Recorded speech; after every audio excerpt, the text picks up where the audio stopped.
Welcome to Beg to Differ, the Bulwark's weekly roundtable discussion featuring civil conversation across the political spectrum. We range from center-left to center-right. I am Mona Charen, syndicated columnist and policy editor at the Bulwark, and I'm joined by our regulars, Bill Galston of the Brookings Institution and the Wall Street Journal, Linda Chavez of the Niskanen Center, and Damon Linker, who writes the Substack newsletter Eyes on the Right. Our special guest this week is USA Today columnist Jill Lawrence, author of The Art of the Political Deal. I want to thank you one and all. Thank you, Jill, for joining us. Thank you for having me. So we are going to begin with a tale of two speeches with Vladimir Putin and Joe Biden giving dueling speeches. We woke up on President's Day morning to the surprise news that President Biden was in Kyiv, which was apparently quite the feat of, first of all, secrecy, but second of all, courage on his part, because it's a war zone and an area where there is no American military presence, and Biden chose to do that. He had to take a long train ride through Poland and then Ukraine to get there. So kind of amazing. And he gave a wonderful speech in Poland a couple days later. So I want to begin with you, Jill Lawrence. I guess when people listen to this, it will be the 1-year anniversary of the Russian invasion. But I'd like to hear your reflections on the interesting phenomenon that we have a hot war going on in Europe, the worst since World War II. But we also have Putin's attempt, as we saw again during his speech this week, to make it a culture war. And, he talked about this in terms of not that he's fighting to obliterate the Ukrainian existence, but to fight wokeism in the United States and in the West. Right. Well, thanks to Republicans for giving him his cues there. I mean, to wake up on President's Day and find Biden on this trip a few days before the first anniversary of the war was just an amazing symbolic situation, and also beyond perfectly timed. Everything he did and said was completely intentional, completely consistent with how he's been since this all started, and really was quite the contrast with the Russian president. So here we go. He calls this a test for the ages that the allies must meet. His whole speech was about hope and resolve and inspiration. And then we have Putin, who was doing diversion, distraction, culture war attacks, lies, projection. The things he said about Ukraine starting the war, Russia trying to stop it with force, would like to solve the problem peacefully. This is, well, as Tom Nichols, the Atlantic writer, calls it, it's Orwellian. It's just nothing that anyone connected to reality could accept at all. And so Biden is just continuing to exceed expectations, at least for people like me who think, well, maybe he's keeping quiet. I believe someone talked about this a couple of weeks ago on your podcast. He's trying not to polarize the country on this. He's trying not to turn away Republicans. It just is mystifying to me that something as clear-cut as this situation is still subject to knee-jerk opposition to a Democrat.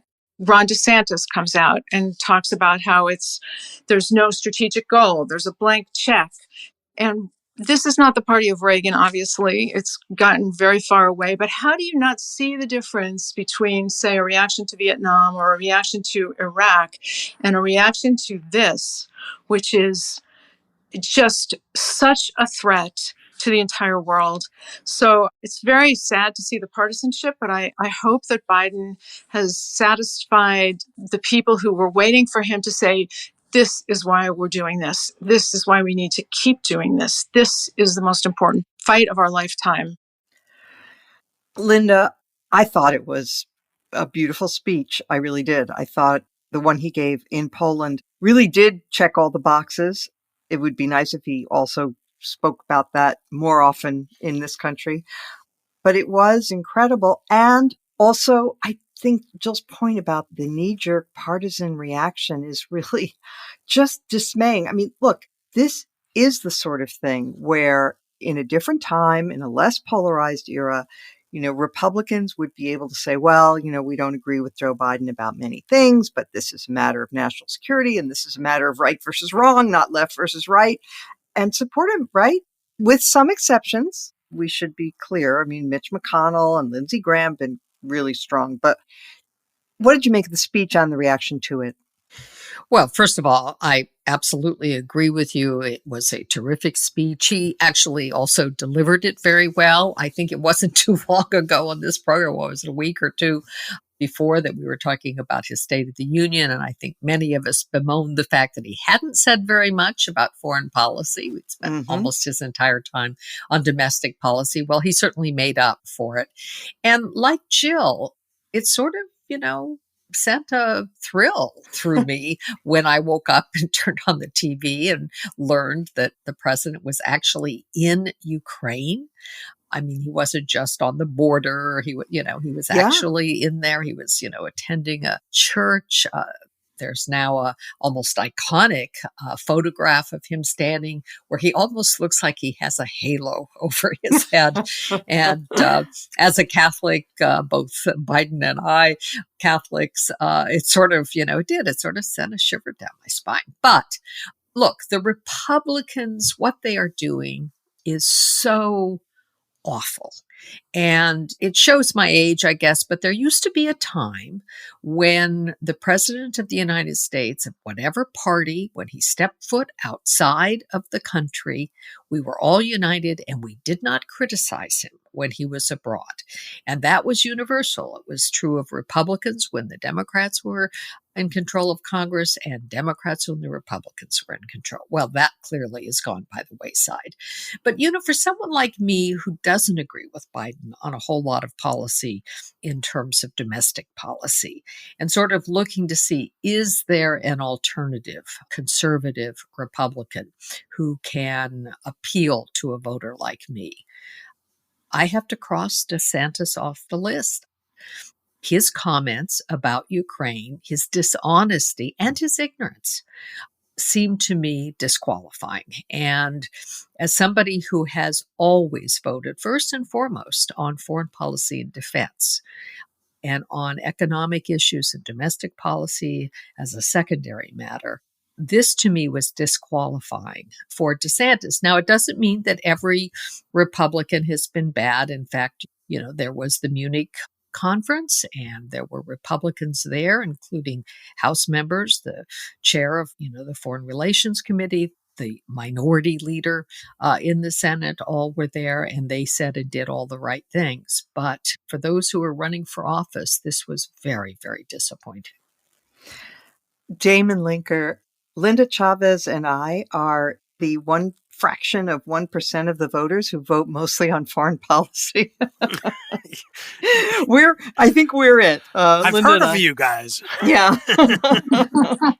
You made a point a few weeks ago, Damon, that so much of which way the Republican Party, which is kind of poised between MAGA, America Firstism, and old-fashioned American strength and world leadership, that you said so much will depend on which way Ron DeSantis jumps.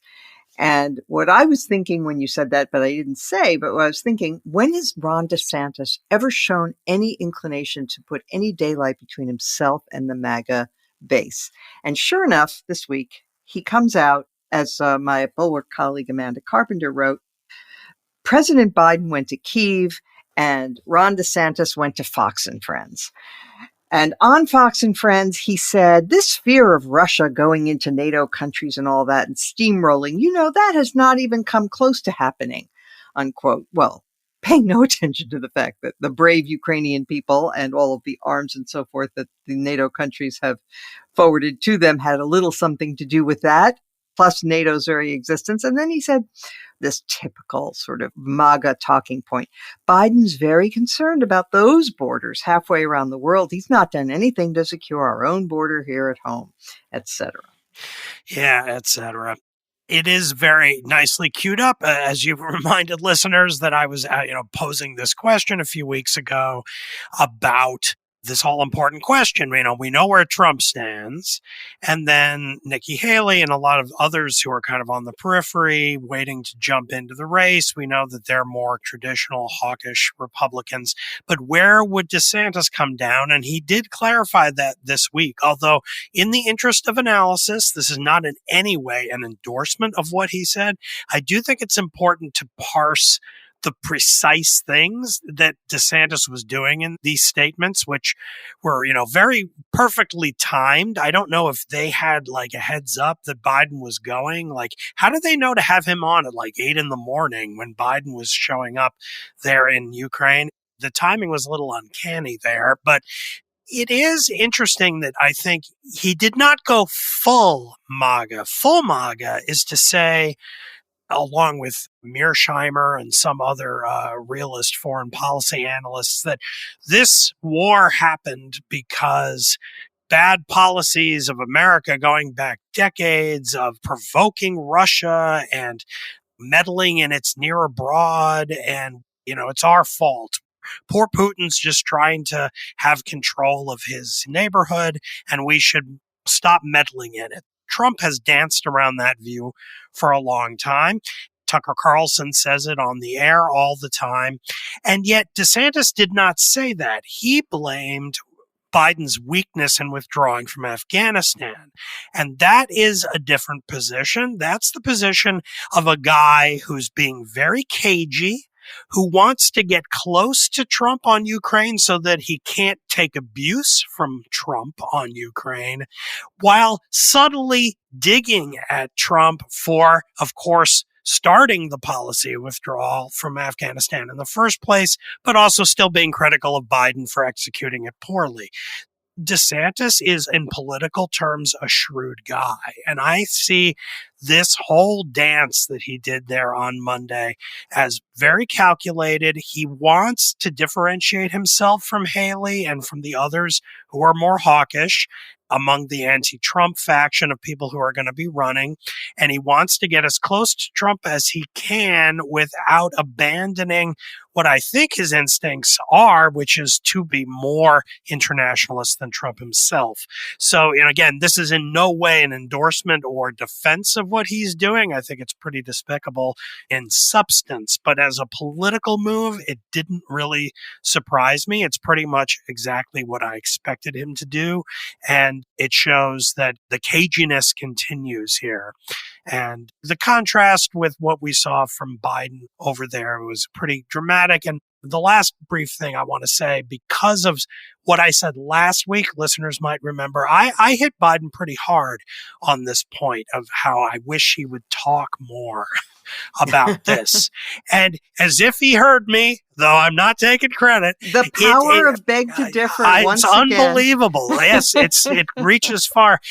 He could not have made me happier with that surprise visit to Ukraine, to Kyiv, to an active war zone, and then the speech afterwards in Poland.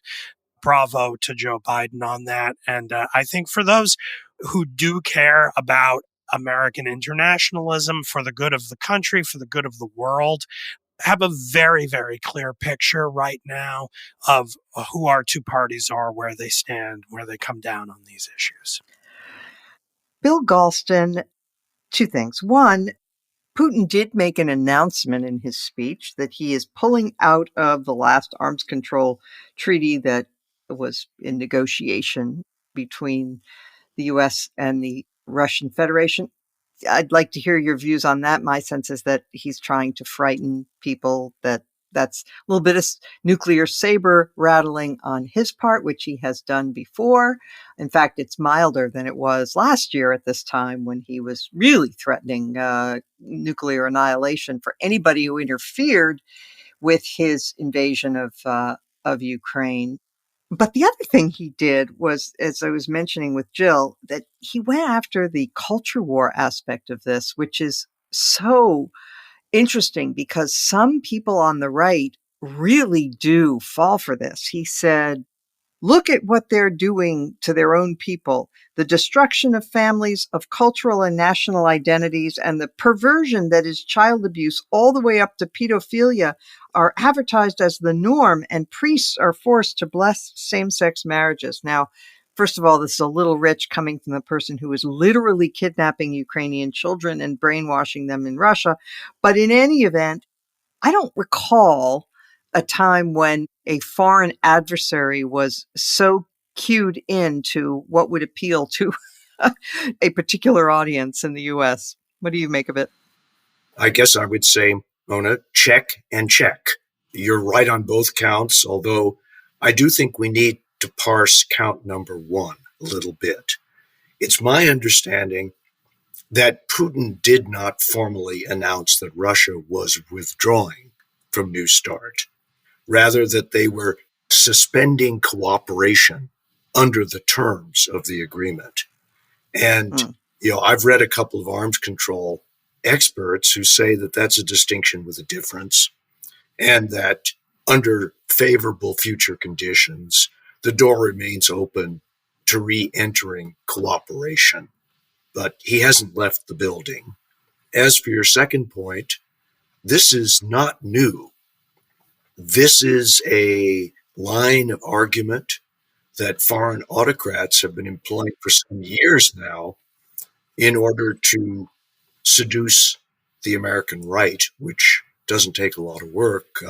Viktor Orban started this, and Putin, I think, is something of a latecomer to this, but certainly what he's doing is very blatant and potentially quite significant, which actually brings me to my third and fourth points.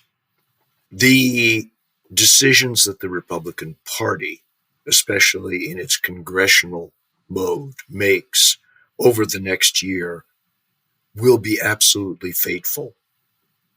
And I hope that Speaker Kevin McCarthy figures out how to manage his caucus to a yes when the issue is posed of extending aid for Ukraine. Because if that doesn't happen, it will be a catastrophe, and not just for the United States. I would also point out, putting on my political hat for a second, that DeSantis's decision opens a very wide field for a potential more traditional Republican candidate for the presidential nomination to really make a coherent and even passionate argument for Reaganism in foreign policy. The third and fourth and fifth place people right now are not going to gain any ground by aping DeSantis, aping Trump. But they do have an opportunity, assuming they believe it, to underscore a firm, principled, contrary position, and in effect, create a long overdue foreign policy debate within the Republican Party, which is piece of a much larger overdue debate. So I see DeSantis as having given an adversary a huge opportunity to rise, to become larger, to articulate a principled basis for a Republican nomination contest. Jill, on Earth 2.0, there is a really great Republican candidate who makes the case and starts with a tweet from Trump, or a truth from Trump, where he is basically being the spokesman for Kim Jong-un, saying that he's very upset about the exercises between the U.S. and South Korea, and it's a waste of money, and it's terrible, and it's very upsetting to Kim Jong-un. And, you would imagine that, again, on Earth 2.0, there could be a Republican who would say, what the hell? I mean, the guy is speaking up for our enemies. It's one thing to say, he's making nice with Kim Jong-un in order to get a deal to have Kim give up his nuclear weapons, but that didn't happen. So now he's just his spokesperson. So you're looking for the Republican that's going to stand up for that? That's the idea. I mean, the whole time we're discussing this, I'm thinking Liz Cheney, Liz Cheney, Liz Cheney, Yeah. which is not a viable possibility. She has the courage and she has the character to do it. The problem is the audience. Is there an audience for it?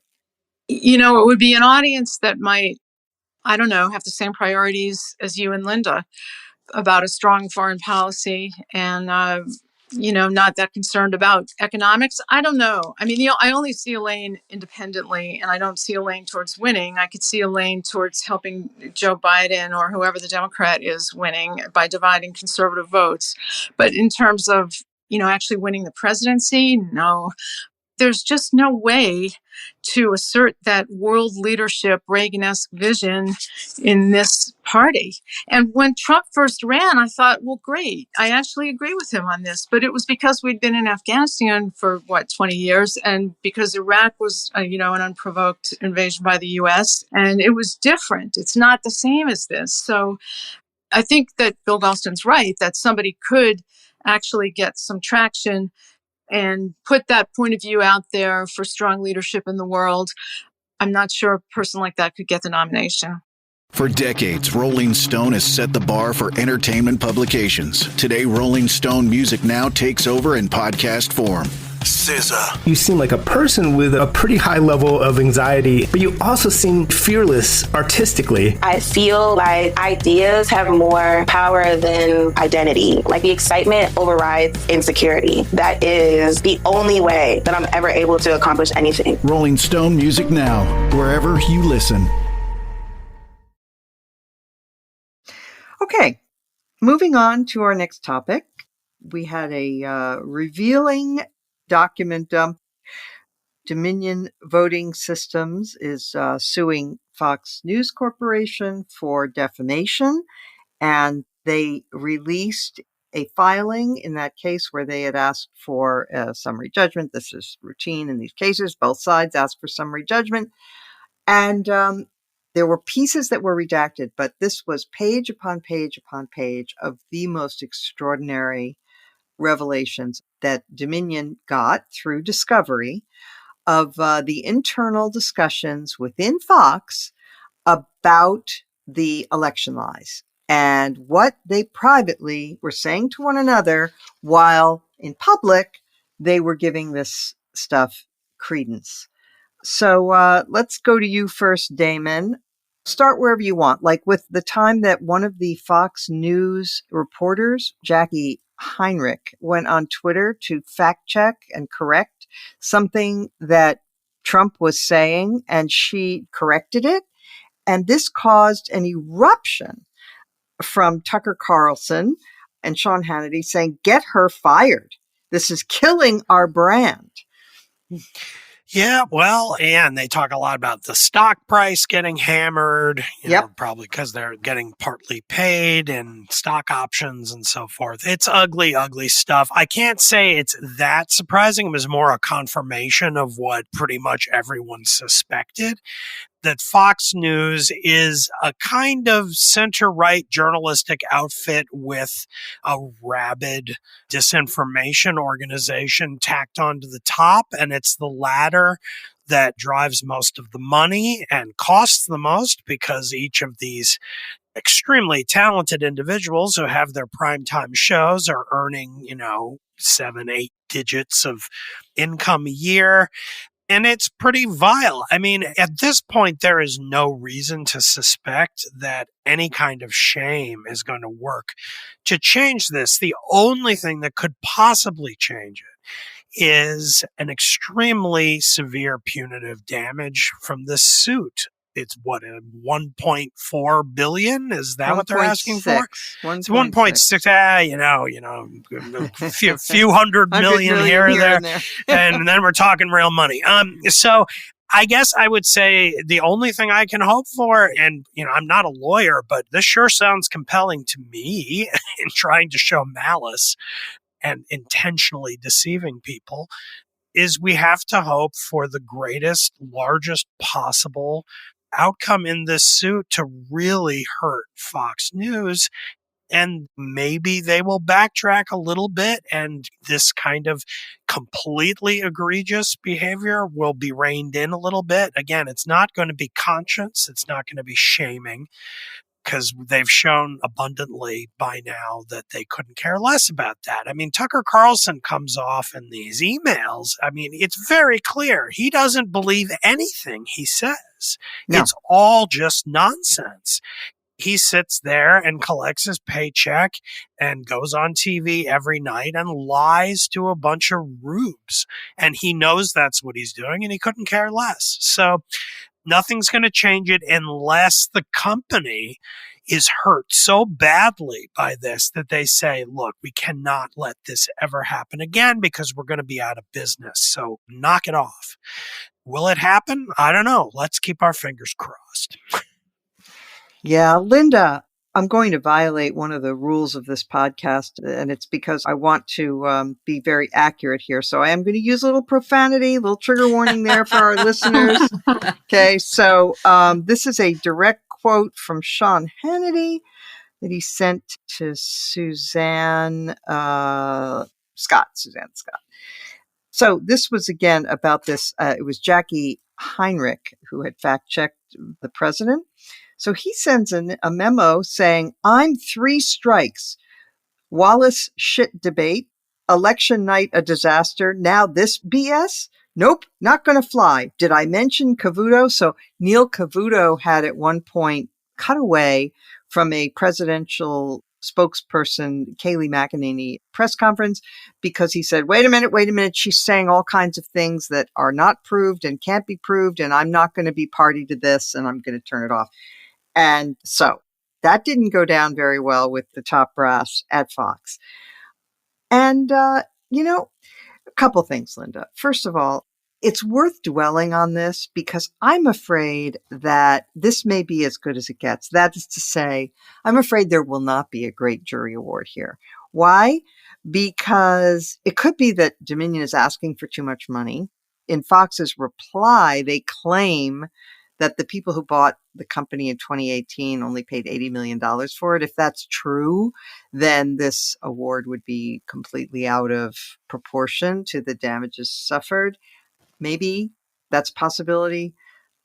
But in any event, juries are, they do tend to be friendly to this kind of thing. They don't like it when, like we just saw with Alex Jones, they don't like it when media figures lie so flagrantly and hurt people.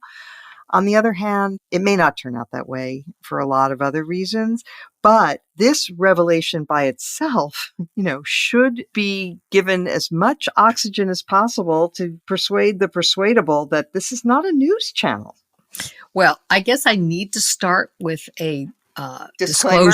disclosure, because I was paid very handsomely by Fox News as one of their commentators from 2001 till about, I think it was 2014, maybe the last year that I had a contract with them. And I was always, happy to go on and to discuss a variety of issues. I will say that on the immigration issue, my views, according to the producers and to some of the on-air hosts, confused people because, after all, I was conservative, but hey, I liked immigrants. I liked immigration. So I have that history with Fox News. On the other hand, I think there has been an enormous change. Yes, Bill O'Reilly was all about entertainment. There's no question about that. And Sean Hannity has always been about entertainment. And they've always leaned right.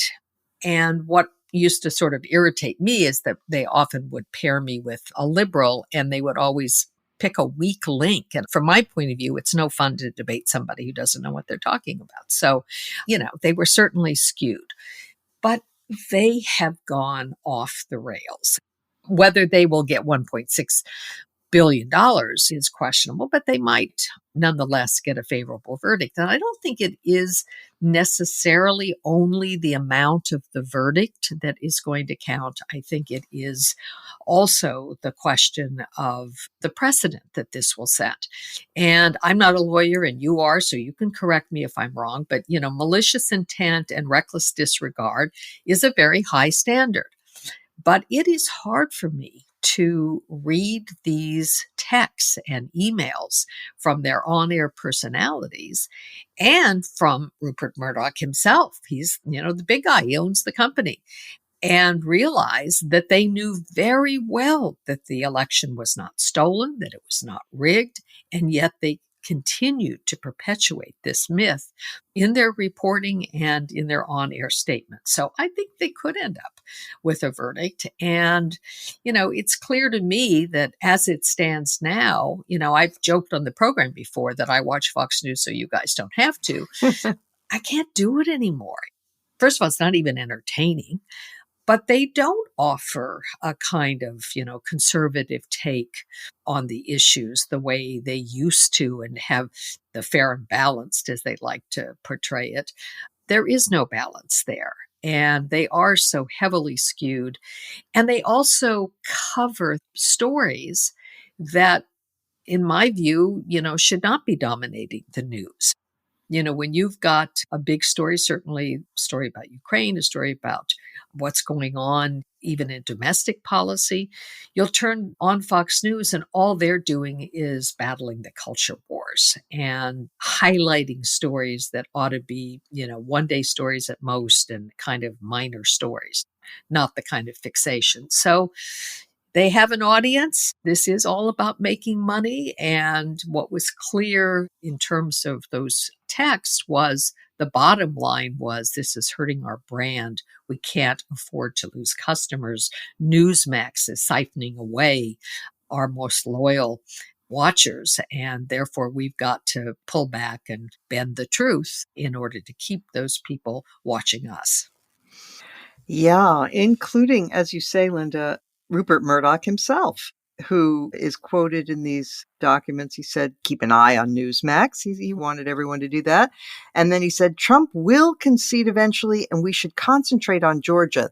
I'm Mona interrupting here. Concentrate on Georgia means the runoff election that was happening. This was in early November of 2020. And he said, quote, helping any way we can, unquote. So there you go. Nice dispassionate view there. And then he said, we don't want to antagonize Trump further. They had antagonized him by calling the election for Biden. But Giuliani taken with a large grain of salt, everything at stake here, meaning that they could be, as you were saying, Linda, they could be losing their audience to Newsmax, and they had to engage in fan service. Just a quick point on the legal matter. I think they easily clear the bar of actual malice here. But I wish they didn't have to, honestly, because I think the courts have way over interpreted who's a public figure. I mean, the only reason that Dominion voting systems is a public figure is because they were defamed. And that seems to me to being a little bit backwards. Right. It shouldn't be that way, right? Right. And so, but in any event, even with that higher standard, this certainly meets it. They obviously knew what they were saying was false, and they said it anyway. So that's that. Okay. So, Bill Galston, this idea of being concerned about the brand and about fan service rather than about delivering a fair product ties into something that I linked to last week in my highlight of the week, which is that the nature of news now is one of the problems in our society because the commercial interest of people like Fox is antithetical to the national interest, arguably, and others too. It's not just Fox. What do you make of that argument? Well, news in the United States has always been a commercial enterprise. And so the fundamental question is why the commercial incentives have shifted so far in the direction of outright falsehood. And there one would have to do a deep dive into the disappearance, or at least the weakening, of the broad center of the American electorate that made it possible for broadcasting to be a profitable business model. It has now been replaced almost entirely with narrowcasting as a business model. And that creates very perverse incentives to divert from the path of truth, or at least the pursuit of truth. I mean, the old saw was that journalism was the first draft of history. And now it appears to be the first draft in many cases of, a disagreeable fiction novel. So in order to deal with this problem, one would have to address at the same time the underlying political and social changes that have made this perversion of journalism possible. So that's comment number one. Comment number two is about the legal standard, setting aside the complexities, Mona, that you pointed to about being a public person or a public entity. I agree with you completely about that argument being backwards at this point. Certainly nobody had heard of Dominion before they were defamed. It's as simple as that. But if you're a juror being instructed by a judge, I suspect that you'll hear something like the following. To prove defamation, a plaintiff must show four things. Number one, a false statement purporting to be fact. Check. Number two, publication or communication of that statement to a third person. Check a few tens of millions of times. Third, fault amounting to at least negligence. Well, this isn't just reckless disregard.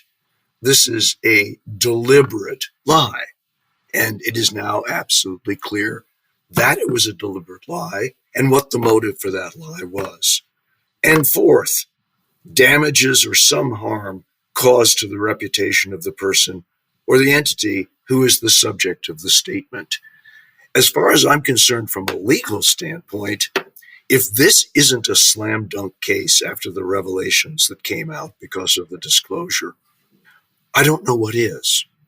And I would be amazed if the jury didn't find for the plaintiff in this case. I'm not a lawyer, but I'm saying I would be amazed. And I would be further amazed if the effrontery that Fox displayed in treating this subject did not lead to a considerable damage award intended by an outraged jury to send them a message. So I'm an optimist about this case, and I hope I'm right. I do too. Okay, Jill Lawrence, one of the best lines in the whole filing was from Fox News President Jay Wallace, who, describing the programming of Lou Dobbs, since fired by Fox, said that the North Koreans do a more nuanced show. I'd like you to react to that, but also this one. Suzanne Scott, who was the CEO, I believe still is the CEO of Fox News, when she got an angry message from Carlson about the viewers fleeing to Newsmax, she immediately responded that she couldn't see how these people could not fail to understand that it was arrogant to call the election in Arizona, because Bill Salmon, who was the former VP, that it was, quote, his job to protect the brand, unquote, protect the brand. Well, some of you may know my background. I've spent decades as a news reporter for the Associated Press and USA Today. Some of you have probably been interviewed by me in the 80s. Bill and Linda. I mean, this whole idea, you ask, is Fox a news station? No, it's a propaganda machine. And I think it's true. North Korea would be more nuanced on some of this. And protecting the brand in this case means protecting the audience from truth. And really, this is not a goal of any news organization. I'm not saying that commercial interests don't matter. They do. There's a lot going on.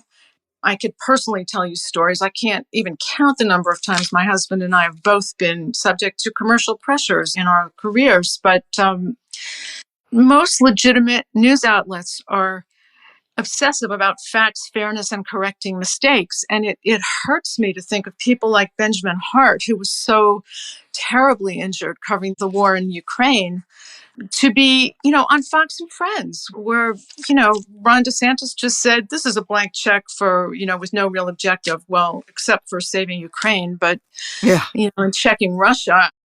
The other thing is that as an editor for several years and a writer of opinion and an opinion editor, facts are even more important than opinion. To be believed, to be legitimate, to have any chance of persuading anyone, to carry your part of the argument, you've got to base your argument on facts. And so when I see what's going on there, anyone who did what they do at any other place that's a legitimate news outfit would be fired instantly, whether you're an opinion journalist or a war reporter or a host of a show. You've got to tell the truth. You've got to stick to the facts. I mean, maybe I'm really old-fashioned and old, probably both true, but this is just the business. I have a folder on my laptop that's called Lies on Trial, and it's just been there forever. And I hope against hope that this will be the outcome of the Dominion trial, where it's not just the business they lost and the reputational damage. Their executives had to flee their homes. They were in danger. This was a very fraught situation. So, yeah, I'm getting really exercised here because No, I'd forgotten that part. Thank you for remembering that. Yeah. Well, it's my life. It's my career that we're talking about here. And it's so corrupted by what we've seen. Just, I know Chris Starwelt. I know he wouldn't have done a false call or a premature call on Arizona. People who are trying to practice journalism, who are trying to fact check people in power, they shouldn't be threatened with firing. They shouldn't be actually fired. They shouldn't be driven out.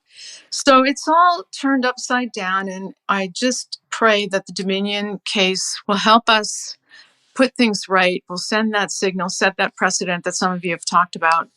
Okay. Thank you so much. Let us now briefly talk about one more thing, not to give Marjorie Taylor Greene unwarranted attention, but she did say something this week that I'm afraid is not just her own nutty musings. She talked about a divorce, a national divorce. And she said everyone that she talks to, this always comes up, which I believe, because it is out there. And it's particularly circulating on the right, but it's not exclusively on the right. There was a poll, for example, by the Virginia Center for Politics that found that about 41% of Biden voters said that they agree, or at least somewhat agree, that it's time to split the country into red and blue states. So, Bill Galston, I'm going to start with you this time. It's a little worrying, this kind of talk, because it's insane. It's insane. It's all too easy to say where it's coming from. The more we focus on the culture wars, which are much harder to negotiate in both senses of that verb, the more we see ourselves as an irremediably divided society, which I believe is not the case. Mm-hmm. But it's going to take a change in our politics at the top in how we talk about the cultural issues. We desperately need a national leader who understands that the cultural issues cannot be sidestepped and cannot be resolved simply by taking one side firmly, but by looking as hard as possible for common ground, even on these very difficult issues. It is rarely the case, and I address this to my own side of the divide, I'm a Democrat. It is rarely the case that there is no truth whatsoever in the criticisms of one's own position from the other side, however ill-tempered and ill-advised it may be. And the longer we believe as Democrats that we can simply pound our fists on the table and talk about the economic issues and avoid the deep cultural divisions in the country, the worse it's going to get. A quick second point: there are no red states and blue states. There are red areas and blue areas. There is no Mason-Dixon line for the culture war. It is marbled through our geography and through our society. It was possible, barely possible, to imagine secession in 1860, although it did produce the new state of West Virginia as an indicator of a deep divide within that geographical territory. But to say something like that now is not an invitation to secession. It's an invitation to internal struggle that will end with blood in our streets, evenly spread across the political landscape of the country. Damon, that's such an important point, that it's not like we have red states or blue states. Every single state, no matter which way it tends to go for president, has within it sections that are for the other party. And mostly it's along the urban-rural divide.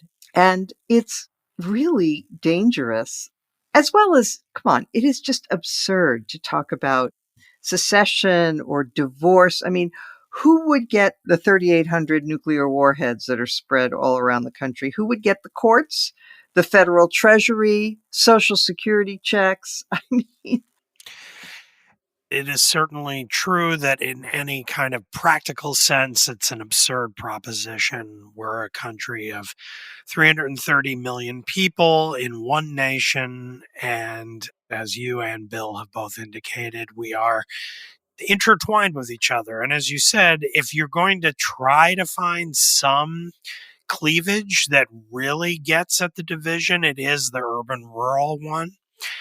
And so what are you going to have? Like an archipelago of all the cities and then surrounded by a sea of red, and those are going to be two countries with one embedded within the other? It's absurd. But even in those terms, in my area just outside of Philadelphia, I think my area voted 70% Biden, 30% Trump. But I have 2 or 3 Trump voting families on my very street. What are they going to do? Like pick up and move 20 miles west of here where it's more the opposite, 70% Trump voter, and they'll live there, and then kick out the Biden voters who live there and they'll come move in here? I mean, and then we're going to repeat that like 500,000 times around the country. It's absurd. The problem, though, and I totally am with Bill in wanting to depolarize our cultural disagreements, and I emphasize that in my writing a lot. But it is also the case that we're dealing with here, and this gets back to Marjorie Taylor Greene and her loveliness. We're dealing here with a party, namely the Republican Party, that sees it very much in its own political interest to intensify this stuff as much as it can, because it thinks, and because of the way that, the demography breaks down along political fault lines, they are largely right that they benefit politically by intensifying these hatreds, by getting their own voters to fear and hate people in, quote, blue states, and getting them to believe that the people in blue states hate their guts and look down at them and think that they're inferior. And is there some truth to those claims? Yeah, there is, unfortunately, but it's not anywhere near as bad or severe as they claim it is. And they say that it's that bad because when their voters feel that way, they show up to vote on election day. And that's really all it comes down to, is Marjorie Taylor Greene wants to be the queen of polarization because she thinks that will strengthen her own party's political position and her own political fortunes going forward. And as long as that is the case, it won't be possible to depolarize on these issues because, again, one of the two parties is benefiting from it, or at least they're so convinced they are that it might as well be true whether or not it is. And that's the sad fact.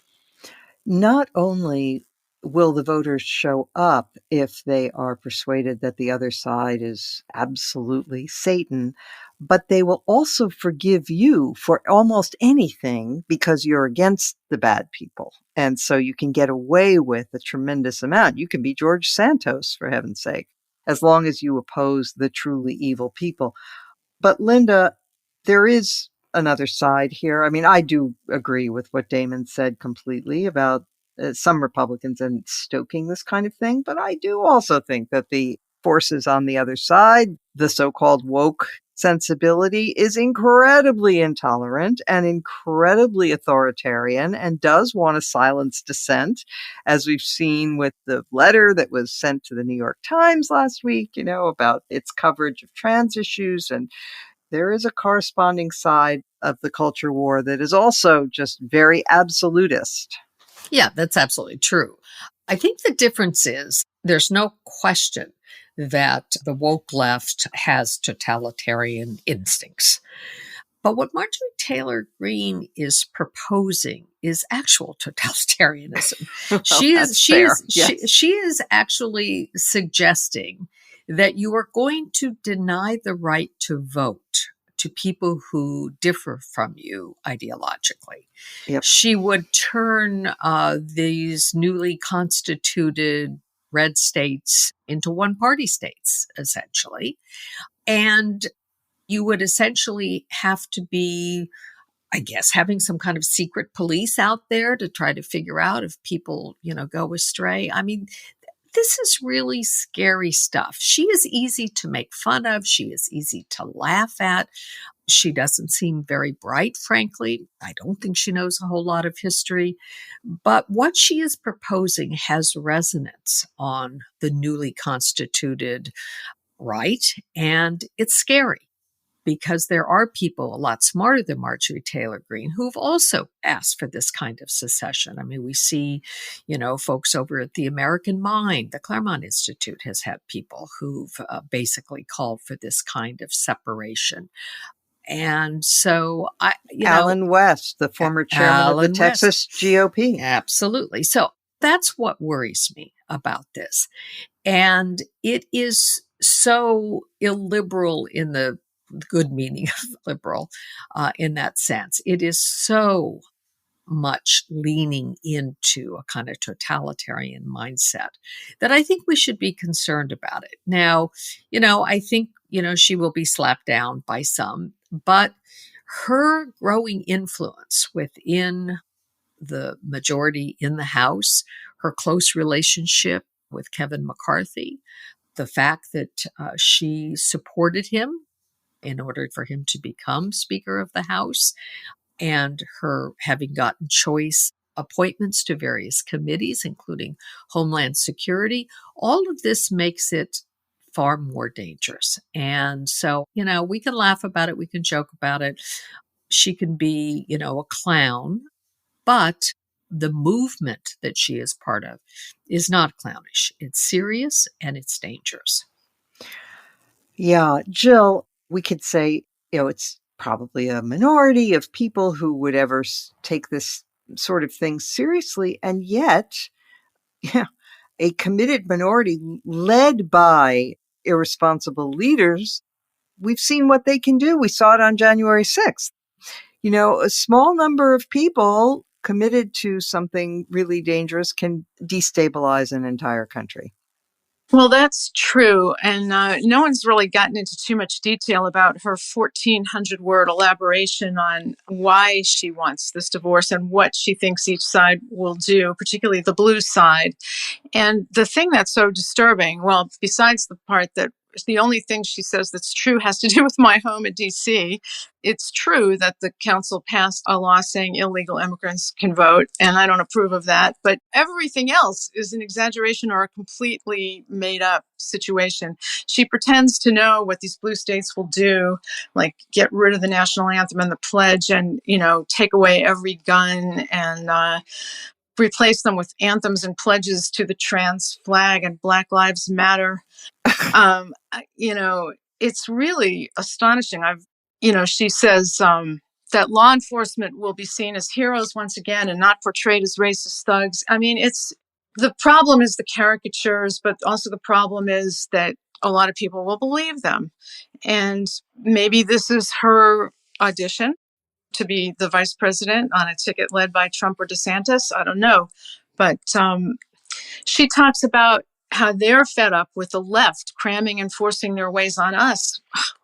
It's Ron DeSantis who's changing a very successful college into a new Hillsdale and that sort of thing. who's dictating what Disney can't say and not say about his laws. So it's a very specific view with a lot of exaggerations and falsehoods to back it up. And I think it's going to get a huge audience, but it's performative, like most of what she's doing. Indeed. All right. Thank you. Let us now turn to our final topic, which is our highlight or lowlight of the week. Bill Galston. Well, I suspect the listeners have picked up the fact that I don't have much of a voice this week. And that's actually connected to my highlight of the week. My wife and I are in Chicago for the better part of a week, taking care of our 4 grandchildren while the biological units who produced them are enjoying a well-deserved rest in Cancun. Now, if you know anything about children, you know that statistically, if you have more than one, the odds are that at least one of them will be ill at any given time. My highlight of the week has been snuggling with my 2-year-old granddaughter who wakes up singing. Oh. Whether it's from a nap or in the morning, she wakes up singing. Oh.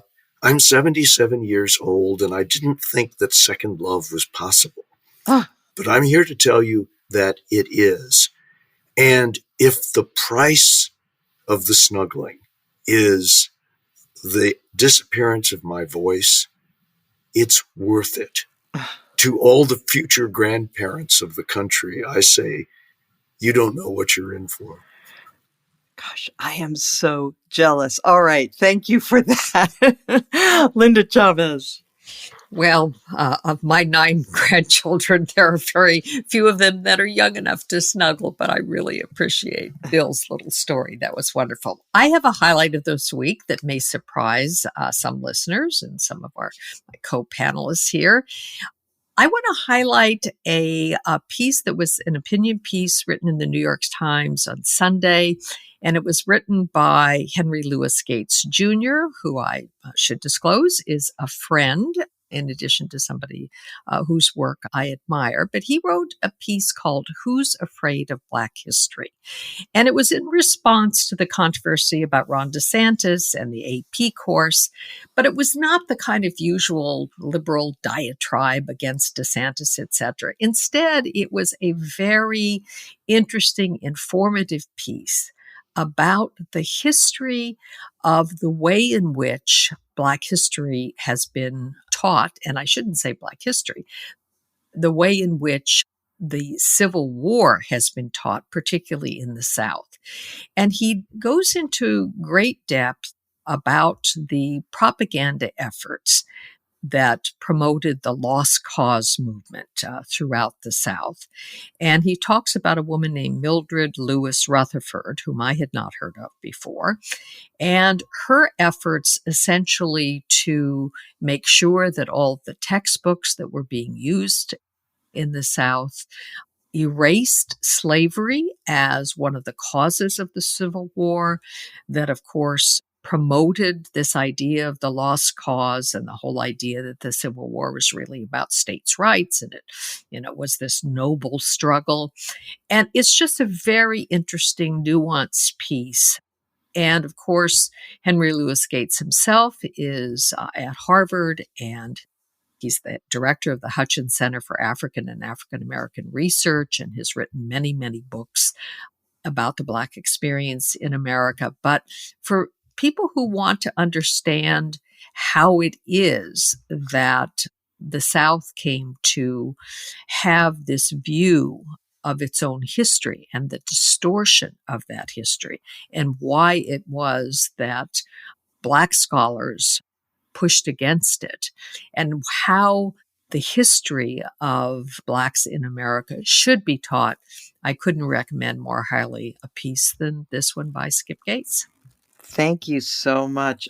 I'll just note, true story, my husband's college roommate freshman year was from the South, and he actually was surprised to learn that in Philadelphia, where my husband grew up, they didn't call it the War of Northern Aggression. No joke. All right, Damon Linker. Well, this week, I'm not going to point to something I've read or something else like that I've encountered intellectually. It's more an observation that I'm pondering and trying to grasp. This was inspired by the fact that a guy named Vivek Ramaswamy, who's a 37-year-old, very wealthy entrepreneur, has launched a presidential campaign for the Republican nomination. He did so on Tucker Carlson's show the other day. And he's basically the full spectrum anti-woke candidate. He talks about little else. Everything is about a culture war, even though I don't know if technically he's a billionaire or just has several $100 million, but he's very wealthy. This has led Bernie Belvedere, who's the editor-in-chief of Arc Digital, to remark on Twitter that this guy is a red pillionaire, which is an interesting combination of the idea of everyone being red-pilled, of like taking a pill and waking up and realizing that, the left is in charge of everything, and then combining that with him being a millionaire or a billionaire. But it's very odd. We have Peter Thiel, we have Curtis Yarvin, we have Elon Musk, and now we have Vivek Ramaswamy, this class of extremely wealthy men who have become completely radicalized by an almost conspiratorial hatred of certain trends on the progressive left, of which I am also a critic, and several people on this show are regular critics. But they have put this concern at the absolute center of their politics, and they are all trying to rise to the top of a kind of populist revolution on the basis of these issues. It's very peculiar. A friend of mine remarked today in talking about this that we need a new Joan Didion to really just focus in on this sociological fact and tell its story, because it's a thing. It's not just one person or two people. It's you envision this group of people like all getting together and just kind of whipping each other into a frenzy about this stuff at a very exclusive cocktail party somewhere. So just an interesting observation, or at least I think it's interesting. I hope our listeners do too. Thank you. Okay, Jill Lawrence. So is this supposed to be a highlight or a low light? Yes, whatever you wish. Well, I'm out here seeing my kids, and it's very depressing because they don't have children. I don't have grandchildren, and they are very depressed about environmentalism and AI and the drought and the floods and the fire. One lives in LA, one lives in Salt Lake, but I am hoping they change their minds. So I'm going to give you my political low point of this week. It's Speaker McCarthy giving Tucker Carlson the January 6th footage. That's already happened. We can't avoid that. It reminds me of when Bill Barr got the head start on framing the Mueller report. He's going to have a head start. And if we trust his judgment, he won't give away national security secrets at the Capitol, how the Capitol is protected. I don't know. Do we trust his judgment? Is he going to create a whole new narrative, a whole fictional narrative of what happened? I think that this has got to be the thing with the most ramifications. And I see that some people are urging Democrats to get hold of the material and give it to regular news outlets so that there'll be some counterweight. I think it may be already too late for that. Yeah, that is a very depressing development. Okay, thank you for that. So mine is a little unusual. It's a correction/apology. So a few weeks ago, when we were discussing the Republican new majority in Congress and their plans to investigate Hunter Biden, Linda said that she thought that would be okay. And I said, no, it's not okay. They should. When has a congressional committee ever investigated a presidential relative? Well, when I was doing some research on Jimmy Carter this week, I noticed that there was, in fact, an investigation by the Senate Intelligence Committee into Billy Carter, Jimmy Carter's late brother, who had a contract with the Libyan government. And so at the time, there was an investigation. There was a subcommittee of the Committee on Judiciary to investigate individuals representing the interests of foreign governments. The Libyan government at the time was a state sponsor of terrorism, and it was a topic of much worry that Billy Carter was in their pace. So, Linda, sorry about that. You were right. And there we are.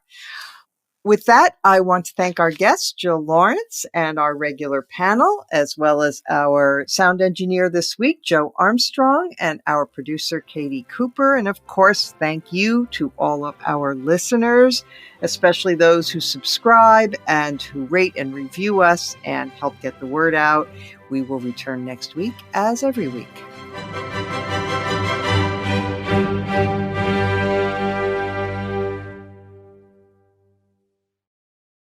Former Navy SEAL Sean Ryan shares real stories from real people from all walks of life on The Sean Ryan Show. This one's about my friend, call sign Ninja. So there was all these things that I wanted to do in the Army. I was like, this is it. In the Army, you do roads and airfields. And they said, well, we'll take the test and see where you fall. I was like, yeah, but if I could do that and all this stuff too, drive tanks, jump out of planes. Do you guys have a sampler platter? Right. The Sean Ryan Show on YouTube or wherever you listen.